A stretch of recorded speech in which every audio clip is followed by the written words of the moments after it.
దయ్యాలు మంత్రాలు చదువుతాయా? భూతవైద్యుడితో పాటు అవి కూడా మంత్రాలు చదివితే అప్పుడు భూతవైద్యుడి పరిస్థితి ఏమిటి? ఇద్దరిలో ఎవరిది పైచేయి?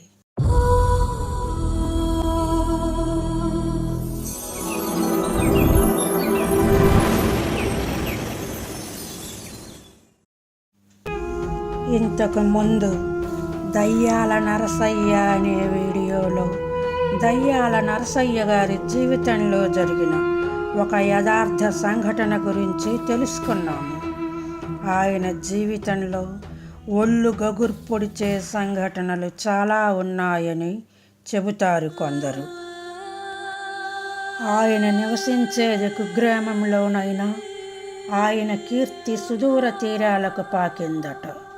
ఎక్కడెక్కడి ప్రజలు దయ్యాల నరసయ్య గారిని తమ ఊర్లలో దయ్యాలను వదిలించటానికి పిలిచేవారట. నరసయ్య గారు కూడా ఎవరిని నిరాశపరిచేవారు కాదట. సరైన రవాణా సౌకర్యం లేకపోయినా గుర్రాల మీద వెళ్ళి భూతవైద్యం చేసేవారట. ఆయన ఎన్నో దయ్యాలను అవలీలగా వదిలించేవారని అంటారు. కానీ కొన్ని మండు దయ్యాలు ఆయనకు ఎదురు తిరిగేవట. ఇలాంటి ఒక సంఘటన గురించి ఇంతకు ముందు వీడియోలో చెప్పుకున్నాం. నరసయ్య గారి జీవితంలో జరిగిన అలాంటి మరో యథార్థ సంఘటన గురించి ఈ వీడియోలో చెప్పుకుందాం. బ్రిటిష్ వాళ్ళు పరిపాలిస్తున్న రోజుల్లో జరిగిన సంఘటన ఇది. ఒకసారి దూర ప్రాంతం నుండి ఒక వ్యక్తి నరసయ్య గారి దగ్గరికి వచ్చాడు. మా బంధువు ఒక ఆయనకు దయ్యం పట్టింది. మా ప్రాంతంలో ఉన్న భూత వైద్యులతో వైద్యం చేయించినా వాళ్ళు దయ్యాన్ని వదిలించలేకపోయారు. ఆ దయ్యం వాళ్ళ మీదకే ఎగబడి వాళ్ళని తరిమి కొట్టింది. మీ శక్తి గురించి విని వచ్చాను. మీరు తప్ప ఆ దయ్యాన్ని ఎవ్వరూ వదిలించలేరు అని కన్నీళ్లతో ప్రాధేయపడ్డాడు. నరసయ్య గారు అతనికి ధైర్యం చెప్పి అతనితో పాటు అతని గ్రామం చేరుకున్నాడు. దయ్యం పట్టిన వ్యక్తిని చూశాడు. అతనిని ఆవహించింది శక్తివంతమైన దయ్యమని గ్రహించాడు నరసయ్య గారు. ఆ ఇంటిలోని ఒక గది శుభ్రం చేయించి ముగ్గు వేసి ఆ ముగ్గులో దయ్యం ఆవహించిన వ్యక్తిని కూర్చోబెట్టించారు. ఆ వ్యక్తి చాలా దురుసుగా ప్రవర్తించటం మొదలుపెట్టాడు. చుట్టుపక్కల జనం చేరి జరిగే తంతును చూడసాగారు. ఆ దయ్యం ఇంతకు ముందు వచ్చిన భూత వైద్యులను తరిమి కొట్టిన సంగతి వాళ్లకు తెలుసు.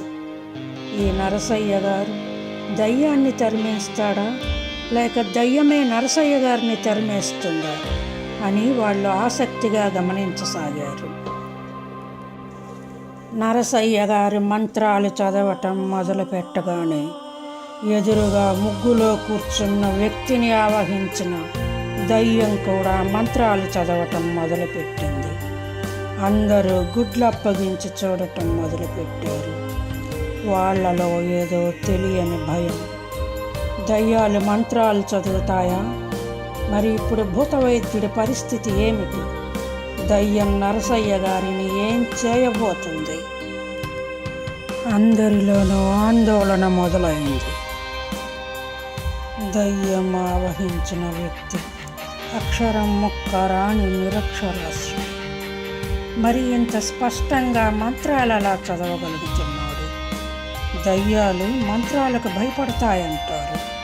కానీ ఈ దయ్యం నిర్భయంగా మంత్రాలు చదువుతున్నది. ఏం జరగబోతున్నది? అందరూ ఊపిరి బిగబట్టి చూస్తున్నారు. అది మామూలు దయ్యం కాదని నరసయ్య గారికి అర్థమైంది.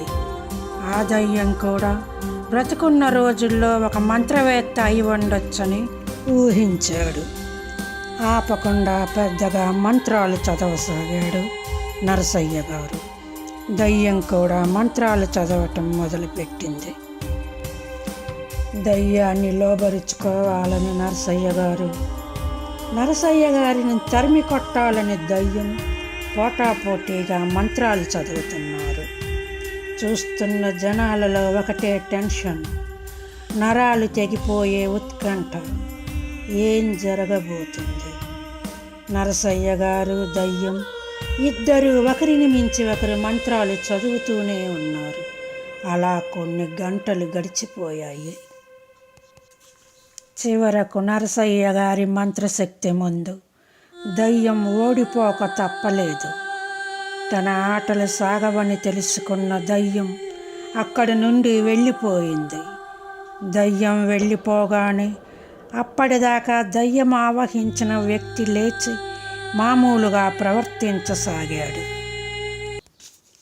దయ్యం మంత్రాలు చదవటం మొదలుపెట్టగానే వేరే ఎవరైనా అయితే పారిపోయేవారని, ఎంతో గుండె ధైర్యం, మంత్రశక్తి ఉన్న వ్యక్తి కావటం వల్లనే నరసయ్య గారు ఆ దయ్యాన్ని ఎదుర్కొని తరిమేశాడని అందరూ నరసయ్య గారికి జేజేలు పలికారు. బ్రిటిష్ వారి కాలంలో జరిగిన ఈ సంఘటన గురించి చాలా కాలం పాటు అప్పటి ప్రజలు చెప్పుకునేవారట.